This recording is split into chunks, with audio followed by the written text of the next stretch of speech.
Salut les gars et bienvenue dans une nouvelle vidéo. Aujourd'hui, on va voir quelque chose qu'on n'aborde pas souvent parce que souvent on s'adresse à des personnes qui sont experts dans leur domaine. Je suis sûr que parmi vous, vous êtes quasiment tous titulaires. Mais il y en a parmi vous qui ont pour localisation principale lors d'un match de foot, ça, le banc. Et aujourd'hui, on va apprendre comment faire pour passer de remplaçant, celui qui scène le banc, à titulaire indiscutable, celui à qui on met en premier le nom sur la feuille de match. C'est parti les gars, let's go!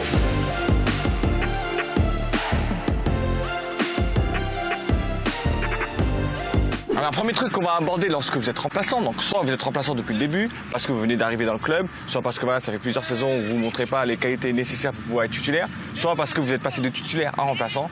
Un truc primordial qu'il faut à tout prix avoir, c'est une certaine attitude. Il faut montrer une attitude positive, que ce soit avec ses partenaires, que ce soit avec le coach qui va se trouver à côté de vous, parce qu'il faudra faire en sorte que tout le monde ait une bonne image de vous, une bonne image en tant que personne, mais aussi une bonne image en tant que footballeur. Faites partie du groupe, ne tirez pas la tête. Je sais, c'est très compliqué d'être sur le banc, surtout lorsqu'on était titulaire juste avant.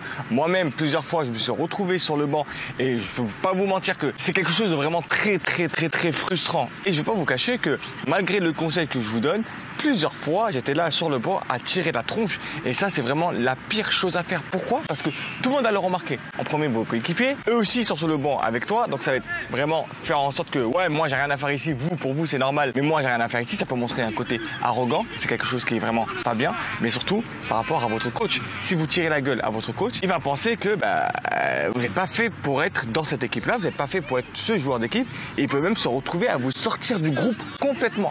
Donc, et une attitude, on va dire, soyez pas jovial, soyez pas le mec archi heureux parce que ça aussi c'est pas une bonne chose. Faut pas montrer au coach que vous êtes content d'être sur le banc. Non, soyez juste normal et participez à la vie du groupe avec tout le reste. Quand l'équipe marque, célébrez. Lorsqu'il y a des efforts à faire, soyez là pour donner la force à vos coéquipiers. Vraiment, comportez-vous de manière normale, comme si vous étiez un coach adjoint par rapport à votre coach. Ça, c'est très bien. Ensuite, imaginons que vous avez commencé le match sur le banc. C'est à votre tour de rentrer. Votre coach vous envoie vous échauffer. C'est l'heure. C'est à votre tour.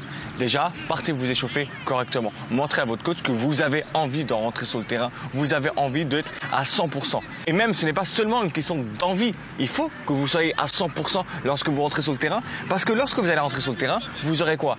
15, 20, 5, 10 minutes pour pouvoir prouver, alors que les autres personnes auront plus de 80 minutes pour pouvoir prouver.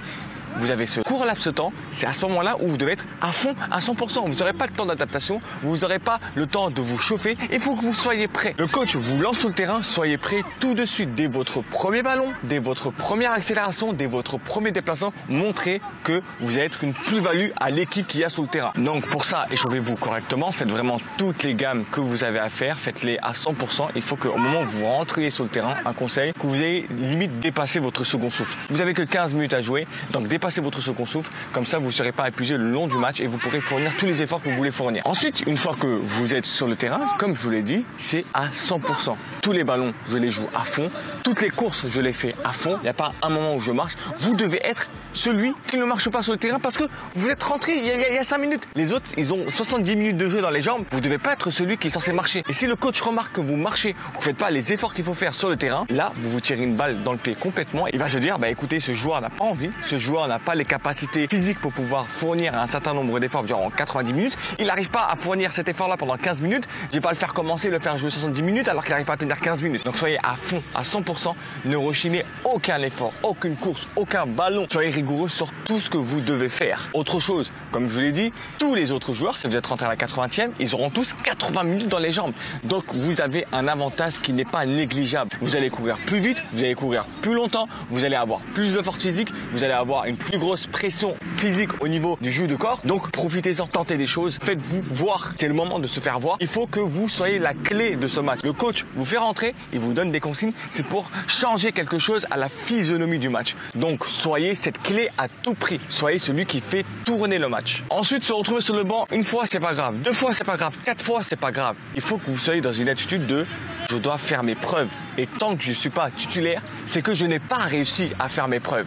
Donc à tous les matchs, même si vous êtes remplaçant 3 matchs d'affilée, ne boudez pas, restez concentré sur votre objectif devenir un titulaire indiscutable. Et ça, c'est primordial aussi. À l'entraînement également, souvent le coach, les derniers entraînements avant le match, il va faire son équipe titulaire et son équipe remplaçante. Si vous êtes avec les remplaçants, montrez que vous êtes meilleur que les titulaires. Jouez à 100%. Montrez que en face, c'est vous qui devez y être. Vous êtes plus fort que celui qui est à votre poste. Vous êtes plus fort que ceux qui sont en face de vous. Et ça passe également par une attitude. Soyez à l'entraînement et entraînez-vous à 100%. Le match, c'est une compétition, mais l'entraînement, c'est une compétition. En match, on affronte des adversaires qu'on ne connaît pas. À l'entraînement, on affronte des adversaires qu'on connaît, on affronte ceux qui sont dans notre équipe. Parce que les places sont chères, il y a une seule place par poste. Et si votre poste, il y a quelqu'un qui est meilleur que vous ou quelqu'un qui en veut plus, ce ne sera pas vous sur le terrain. Donc, soyez tout le temps à 100% à l'entraînement. Ne venez pas en mode nonchalant, c'est l'entraînement, j'y vais tranquille. Non, vous voyez l'état de préparation mentale que vous avez pour un match, vous devez avoir la même à chaque entraînement. Que vous ayez 1, 2, 3 ou 4 entraînements par semaine, il faut que vous arriviez à l'entraînement pour performer, pour être le meilleur. Parce que c'est le meilleur qui va être pris pour jouer le match. Venez à l'entraînement pour être les meilleurs à tout prix, 100%, les efforts, les appels de balles, la communication avec les partenaires, l'attitude que vous montrez au sein de l'équipe. Il ne faut pas être celui qui boude parce qu'il est remplaçant, mais il faut être celui qui va porter l'équipe des remplaçants, celui qui va parler avec les autres joueurs et pourquoi pas être celui qui est responsable de la victoire des remplaçants contre les titulaires. Dernière chose avant de vous laisser, en plein match, lorsque vous serez sur le banc, profitez-en, vous avez 70 minutes d'analyse d'adversaires et de partenaires. Vous pouvez rentrer sur le terrain en ayant décelé les points faibles, en ayant décelé les points forts, en ayant décelé les manques chez l'adversaire, en ayant décelé les qualités de chez l'adversaire. Donc vous pouvez savoir ce que vous pouvez faire et ce que vous ne pouvez pas faire. Ce qui va marcher, ce qui ne va pas marcher. Et ça, c'est un luxe qu'on ne peut pas vraiment se permettre lorsqu'on est sur le terrain parce que sur le terrain, vous jouez. Certains joueurs arrivent à analyser en même temps qu'ils jouent, mais c'est très compliqué. Là, vous avez le luxe d'être sur le banc, d'être tranquille et de pouvoir analyser 70-80 minutes de l'équipe adverse. Donc profitez-en. Lorsque vous rentrez sur le terrain, il faut que vous ayez déjà une idée de comment l'équipe joue en face, quel est le point fort, quel est le point faible, votre adversaire direct, comment il joue, quel est son point fort, quel est son point faible. Et tout ça, ça va vous permettre, et là on revient sur le premier point, de pouvoir faire la différence lorsque vous rentrez sur le terrain. Parce que vous devez être celui qui fait la différence. Et pour ça, il faut que vous soyez également actif lorsque vous êtes sur le banc. Ne soyez pas passif, ne soyez pas là à attendre que le coach vous appelle, ouais, vous échauffez, ne soyez pas là en train de parler avec les autres sans regarder le match. Non, vous êtes dans le match. Vous êtes vraiment dans le match. Vous êtes là pour analyser. Et si vous rentrez, vous avez décelé que vous êtes ailier droit et que le défenseur gauche, il a du mal à suivre lorsque votre partenaire démarre sur le côté droit, lorsque vous rentrez à sa place, démarrez sur le côté droit, vous allez voir que vous allez faire la différence directement. Donc sur le banc, soyez actif. À l'entraînement, soyez à 100%. Lorsque vous rentrez sur le terrain, soyez à 100%. À l'échauffement, soyez à 100% pour être à 100% lorsque vous rentrez sur le terrain. Montrez une certaine attitude. Soyez quelqu'un sur qui on peut compter. Il faut que le coach se dise, ok, le premier que je suis rentré, là, ça va mal, c'est lui. Et un jour, il va se dire, ok, le premier que je mets dans le match, que j'ai besoin de lui, c'est lui le titulaire indiscutable. C'est lui que je vais poser en premier sur la feuille de match. Vous allez voir. Suivez ces conseils-là. C'est un travail de longue haleine. Je sais que c'est compliqué, surtout moralement, d'être sur le banc. Je sais que c'est compliqué de montrer une certaine figure, d'avoir une certaine motivation lorsqu'on commence sur le banc parce qu'on se juge comme étant plus méritant que ça. Mais c'est un travail à faire. C'est quelque chose vraiment qu'il faut à tout prix faire. Il faut passer par là. Il faut vraiment passer par là. Donc mettez-vous ça dans la tête. Vraiment, suivez ces conseils. J'espère que ça va faire la différence pour vous. Si vous êtes sur le banc, j'espère que vous allez pouvoir passer titulaire. Si vous êtes dans ce cas de figure, n'hésitez pas à me le dire dans les commentaires. N'hésitez pas à me dire si cela a évolué. N'hésitez pas aussi à dire pour tous les autres qui vont lire les commentaires si vous êtes passé par cette situation et qu'est-ce que vous avez fait pour vous en sortir justement. Et puis voilà, j'espère que la vidéo vous aura plu les gars. Nous en tout cas les gars, on se retrouve pour une prochaine vidéo. Ciao!